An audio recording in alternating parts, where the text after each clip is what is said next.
mother can't pick up the signals, there'll be a problem in interaction. That's the relational trauma, the interpersonal trauma. Now the child can't develop by these two traumas, attachment trauma, relational trauma. So he can't develop in the sense of his feeling self being a part of him. The development of his feeling self, feeling real and alive, called embodiment, his soulment, the I, the core, I can't be with him. It gets frozen, suspended. So the metaphor for this is myths and fairy tales. Okay, so the symbol of the feeling self could be the princess, and she's locked in a tower like Rapunzel. In a coma like Snow White, gets pulled down like Miss Core, turns to stone like Echo in the statue, morphs into a bird and flies away, and so on down the line. The related image is Robert Bly's idea that the body's like a soul castle, but we live in it. The living in the body, that's the feelings. But if the feelings are not there, so to speak, the metaphor is the princess is not in the castle. If the princess is not in the castle, there's problems in the castle, problems in the land. So when the princess comes back to the castle, all is good. When the feelings come back to the body, the alignment, feeling real and life comes back to us, we're healthy and we're okay like that. So other terms for this kind of trauma is called strain trauma.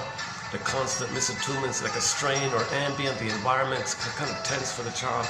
It builds up, strain, builds up, it accumulates kind of thing. So it freezes up that way. Very often it happens at birth. You know, the betrayal takes place at birth. When the cords are moved, the placentas are moved, maybe separated. The mother produces the hormones for the attachment, for the continuity. But when the baby's removed, the hormones go away, babies return. I can't bond. The mother can't pick up the signals due to the lack of bonding. The mother needs the bonding to pick up the signals. So there's a betrayal like that. So when the baby's enraged, mother's seen as a stranger. Baby infuses the image of the mother as being a stranger, rejecting him by his emotion of rage. Now he's got a monster inside, and he's in a survival mentality. So his recording of this betrayal trauma is like fighting his survival for him.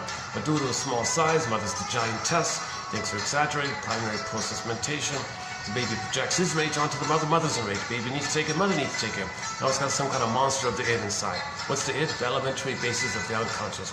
This monster of the id is also a condensation image.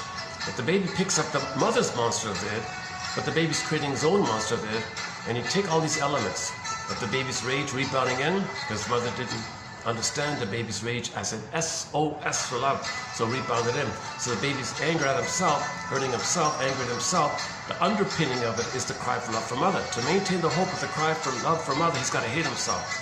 The major crime in the psyche, Berger calls it like too much pain, so he's going to bury it, repress it, by the hope idea that if he chases for a similar mother, the repetition compulsion to chase for a similar, there's a hope mode.